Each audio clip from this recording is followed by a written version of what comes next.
Hindu calendar অনুসারে বছরের পঞ্চম মাস হলো দেবতাদের প্রিয় মাস অর্থাৎ শ্রাবণ মাস। এই বছর 14 জুলাই শুরু হচ্ছে শ্রাবণ মাস। পুরো মাসটি মহাদেবের পুজোর উদ্দেশ্যে পালন করা হয়। এই মাস জুড়ে শিব শম্ভুর বিশেষ পূজা করা হয়। তবে শ্রাবণ মাসের প্রতিটি সোমবারের আলাদা গুরুত্ব রয়েছে। এই মাসে পূর্ণিমাতে শ্রাবণ নক্ষত্রটি চাঁদের সহচার্যে থাকে বলে এই মাসের নাম শ্রাবণ। শিব হিন্দু ধর্মের অন্যতম প্রধান দেবতা। ঈশ্বরের সৃজন, পালন ও সংহার এই ত্রিশক্তি যথাক্রমে ব্রহ্ম, বিষ্ণু ও শিব এই তিন দেবতারূপে পরিচিত। ব্রহ্মা সৃষ্টি করেন, শিব ধ্বংস করেন, বিষ্ণু পালন করেন। শিব পুরাণ, লিঙ্গ পুরাণ প্রভৃতি গ্রন্থে শিব স্বয়ং ঈশ্বর রূপে বন্দিত হয়েছেন। শ্রাবণের সোমবার শিবের অত্যন্ত প্রিয়। মনে করা হয় সোমবারের উপবাস করলে সমস্ত মনস্কামনা পূর্ণ হয়। শ্রাবণের সোমবার শিবের কিছু উপায় করলে শিবের কাছ থেকে পছন্দ মতো আশীর্বাদ পেতে পারেন। পুরাণ মতে শ্রাবণ মাস হিন্দুদের কাছে অত্যন্ত পবিত্র একটি মাস, যা জ্যোতিষচর্চা, আধ্যাত্মিক সব দিক থেকেই সমান মাহাত্ম্য রয়েছে। এই মাসে বেশ কিছু নিয়ম আচার রয়েছে। হিন্দুদের বিশ্বাস অনুযায়ী তা করলে যাবতীয় মনস্কামনা পূর্ণ হয়। হিন্দু মতে এই মাসটি শিবকে উৎসর্গ করা হয়। শ্রাবণ মাসের প্রতিটি সোমবার শিবের পূজা করার জন্য অধিক আগ্রহ করে থাকেন।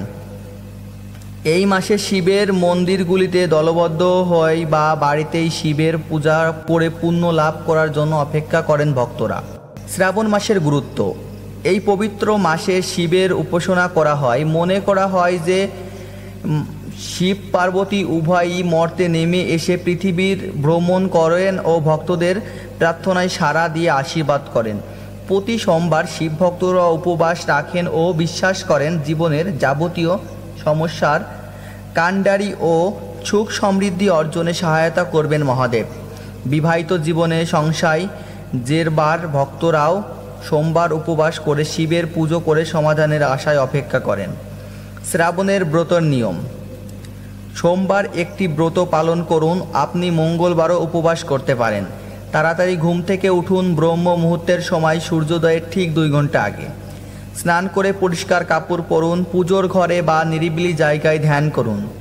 এরপরে সংকল্প করুন, অটল বিশ্বাসে ভগবান শিবের পূজা করুন। আপনি যখন উপবাস করবেন তখন ব্রহ্মচর্য বজায় রাখুন।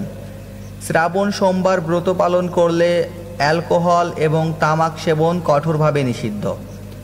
গম, চাল, ডাল এড়িয়ে চলুন। কিন্তু যারা সূর্যোদয় থেকে সূর্যাস্ত পর্যন্ত উপবাস করবেন তারা রাতে সম্পূর্ণ খাবার খেতে পারেন। তবুও খাদ্যশস্য এড়িয়ে চললে সবচেয়ে ভালো হবে।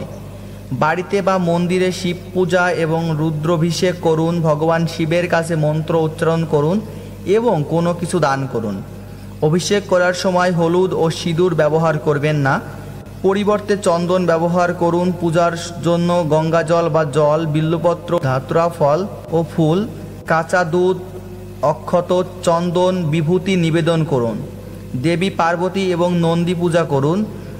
শ্রাবণ সোমবার ব্রত কথা পড়ুন। শিব আরতি করে ব্রত শেষ করুন। ধন্যবাদ বন্ধুরা। ভিডিওটি ভালো লাগলে চ্যানেলটি সাবস্ক্রাইব করুন আরও নতুন নতুন ভিডিও পেতে।